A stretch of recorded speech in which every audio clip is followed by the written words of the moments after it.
The roar of 20 motorcycles shook the dusty roadside as they circled around a single dad standing beside his stalled pickup.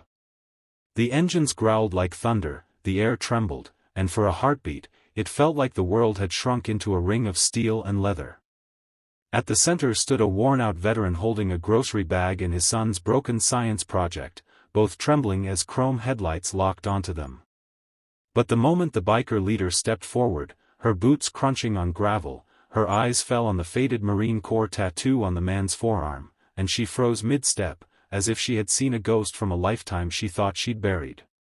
If you believe in kindness, second chances, and powerful stories of humanity, make sure to like, comment, share, and subscribe to channel name right now. Your support helps these stories reach more hearts. Michael Turner had known tougher days than most people could imagine, yet that afternoon somehow felt like the world testing him again. His truck had broken down on the way back from his son Noah's school, where he'd spent the morning apologizing for missing another event because of work. He was juggling 3 part-time jobs, warehouse loader, night cleaner, and weekend handyman, just to keep groceries on the table. But the real weight he carried wasn't visible. It was the loneliness of raising a child after losing his wife, the constant fear of failing his son, and the memories of his Marine Corps days that still haunted his sleep with echoes of sand, fire, and brothers lost in the desert. That tattoo wasn't just ink, it was everything he survived, everything he carried, and everything he couldn't forget. The bikers didn't know any of that. All they saw was a man stranded on the side of the road, a truck coughing smoke, and a little boy sitting on the tailgate hugging a lopsided school project made of cardboard and foil. To them, maybe it looked suspicious. Maybe it looked like trouble.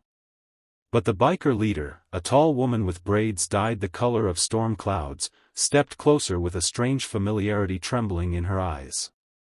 Her club was known locally, the Iron Roses, a group of tough, unapologetic women who protected each other like family. They weren't the type people expected to show mercy. But as the leader approached Michael, the others revved their engines in warning, waiting for her signal. She didn't give one.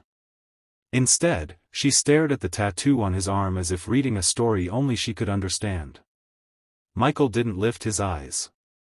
He was used to people judging him, his patched-up clothes, the oil stains that never washed off his hands, the exhaustion carved into his face. He had spent years trying not to cause trouble, years keeping himself small, quiet, invisible. But the moment the leader knelt to look closely at the tattoo, he felt the world stop spinning for a second. He expected accusations, maybe threats. He didn't expect a tremble in her breath. He didn't expect her voice to soften with recognition he didn't understand yet. The storm began long before these 20 bikers ever appeared. Life had thrown Michael from one crisis to another since his wife Maria passed away suddenly, leaving him with a 2-year-old and a mortgage he couldn't afford. He sold the house. Moved into a tiny 2-bedroom apartment. Sold his motorcycle, then his tools, then anything that wasn't essential. Every night, he tried to give Noah a normal childhood, bedtime stories, pancakes on weekends, science projects even when he was exhausted. But no matter how hard he tried, the world kept reminding him he was fighting alone. Noah once asked him quietly, "Dad, are we poor?" and the question broke something inside him. He promised they would be okay. He prayed he wasn't lying. Yet today seemed determined to break him. The truck's engine had died after years of faithful struggle, and now he was stranded with no roadside assistance, no spare money, no nearby friends, and a school project judging due in the morning. Noah sat silently beside him, twirling a piece of bent foil. Michael hated that his son had grown used to disappointment. He hated that he couldn't give him more. The leader finally lifted her gaze to meet his.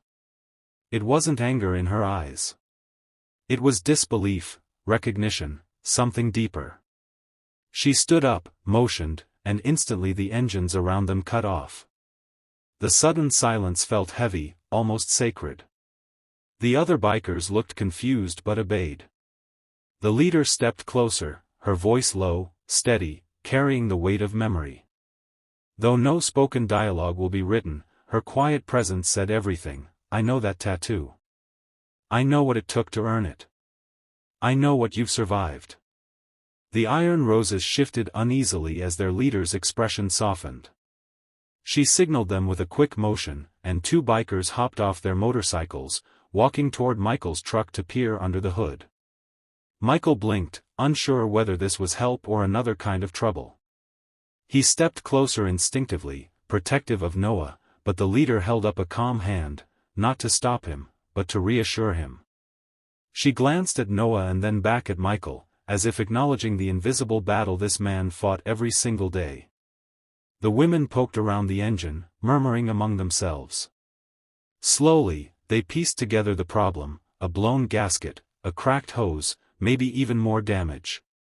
The leader watched quietly, her eyes flicking between the truck, the broken science project, and Michael's weary face. There was a story behind her stare, something she wanted to say but was holding back. Finally, one of the bikers gave a thumbs-up signal. They could fix it, at least enough to get him home safely.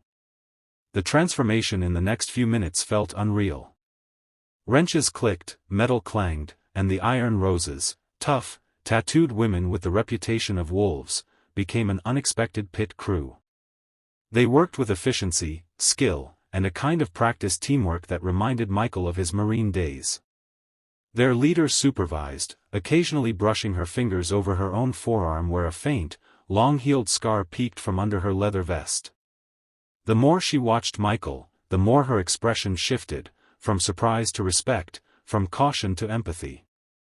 As the truck's engine finally coughed back to life, Noah lit up with a smile that made the world feel lighter. The leader crouched near the tailgate, examining his tilted science project with a tenderness that seemed out of character for her hardened exterior. She gestured to her group, and within moments, two bikers pulled craft supplies from their saddlebags: tape, glue, colored paper, and tools. They began fixing Noah's project piece by piece, reinforcing the cardboard, smoothing the foil, adjusting the alignment. Noah watched in awe, his small hands hovering as if unsure he was really allowed to help. The leader gently guided him without words, letting him take ownership of his creation again. Michael felt something stir inside him that he hadn't felt in a long time: relief, gratitude, and the strange warmth of being seen. He had spent years believing he had to face the world alone. Now, on a deserted roadside, surrounded by women who looked like they rode through storms for fun, he found unexpected allies. But the real moment came when the leader finally spoke in her quiet, steady presence, not in words but in meaning. She placed a hand over her heart, then pointed to his tattoo. Her fingers traced an invisible symbol only Marines knew, an old sign of respect, brotherhood, and survival. Michael froze. He suddenly understood. She wasn't just a biker. She was a Marine too. Maybe once lost, maybe once broken, but undeniably part of the same unseen family. There was a story behind her eyes, perhaps of battles she fought in silence, of trauma she carried alone, of memories she kept buried. The discovery bridged something between them, something powerful and silent. Two veterans. Two survivors. Two people who understood the weight of invisible scars.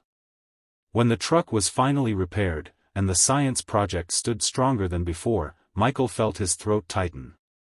He tried to offer thanks through gestures, but the Iron Roses waved him off with a dismissive confidence that meant they had done this not for praise but for honor, because the leader had chosen kindness, and they followed her lead. As Michael buckled Noah into the truck, the leader approached once more. Her gaze held the depth of someone who had once stood at her own crossroads, someone who had once needed a hand but never received one. Today, she chose to be the hand for someone else. She pointed at Noah, then at Michael, then made a simple gesture of strength, as if saying, "Keep going. You're doing better than you think." Michael drove away with a repaired truck, a proud son, and a heart that felt strangely full. Behind him, 20 motorcycles roared back onto the road, their leader giving one last glance at the fading truck as if saluting a fellow warrior who continued fighting long after the battlefield was gone. What changed Michael wasn't just the help with the truck. It was the